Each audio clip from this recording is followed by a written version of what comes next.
Witam Was pięknie, Roztomili. Posłuchajcie pogodki, takiego wyrządzania o tym, że czasem trzeba zastawić żywot, a i przy piecu. Jak macie to moje wyrządzanie radzi, to mi dajcie palec do wyrchu, subskrybujcie mój kanał. Niech ta cieszyńska rzecz idzie do świata też kapkę. Roztomili, idą teraz na jesień najdłuższe noce, a najkrótsze dnie. Teraz można jeszcze nie, ale potem w listopadzie, w grudniu.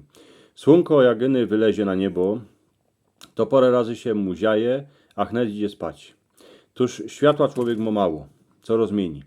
A światła od słonka potrzebujemy, co by żyć, a co by my się dobrze czuli. Teraz jak się zećmi, to chnet rozżygamy w izbie lampę, włączymy telewizor, do którego się dziwomy do nocy. Ale hańdowni to było inakszy. Jak się zećmiło w grudniową noc, albo w listopadową noc, to se ludzie zapolili rożli, petryolkę, ale to światło było słabe. Stykło, co by się człowiek podziwał do szpajski albo od Maryje. Tako petryolka jak się poliła, to dziecka się boły, bo na ścianach zaczynały tańcować roztomańte cienie, a podciepy. Lampy na elektrykę były, ale furt się ludziom zdało, że to je drogi ich rozżygać, a że trzeba tej energię szporować. A przeca mieli recht, aby byli bardziej ekologiczni jako my, bo się świeciło dycki w jednej izbie, a najwięcej w kuchyni, co w niej siedzieli wszyscy, dycki. Hańdowni jakby się człowiek przejechał po dziedzinie, to się w każdej chałupie świeciło w jednym oknie. Ludzie szporowali światło. W takie grudniowe noce roztomańte myśli ludzie mieli w głowach. Jak dosik miał wszystko w porządku, to szał spać, ale jak komusik coś nie się działo, to najlepszy jak zasiednął przy piecu, przy kachloku, a na chwilę się zastawił. Pożdorał pod blachą, wciepał kąsek drzewa, co by ogień nakormić, a dziwał się jak w kuchyni albo w izbie zaczyno na ścianach tańcować. Chnet się w głowie wszystko układało. A kto przy piecu siedział? Na bai gazda, co kupił małego babućka, a się starał, jeśli będzie żrął, a się będzie dobrze chował.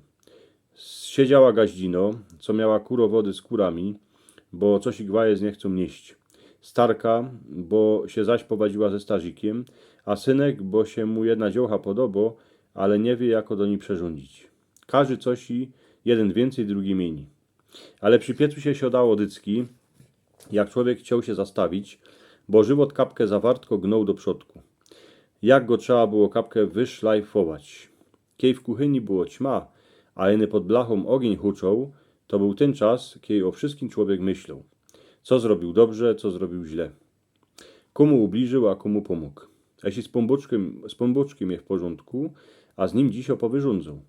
Jak ogień z kachloka zaczął tańcować na ścianach, to wszystkie złe duchy, a myśli poprzeganią. Bo ogień to jest siła. Jak się poli, to familii je ciepło, a je na czym ważyć jodło. A i dowo człowiekowi taki jakiś lepsze myśleni, a nadzieję, że przeca musi być dobrze, że przeca będzie dobrze. Kany teraz se możemy tak na chwilę zastawić nasze żywobyci. Kachloków, a centralniaków już nie ma, ale są ci, z którymi bywamy na każdo. To jest ten ogień.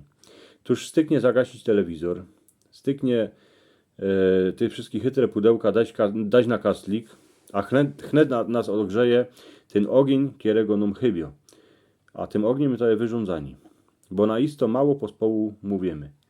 Nauczyliśmy się pisać, a inny palcami gibać po szkle. To, co nas ogrzeje te razy, a potem w te grudniowe noce, a dnie, a wieczory, to je to wyrządzanie, a to, że się podziwamy jedni na drugich. Wierzcie mi, że kiedy ludzie hańdowni wiedzieli, że przyjdą takowne czasy, jako są te razy, to by przy piecu ani nie siadali.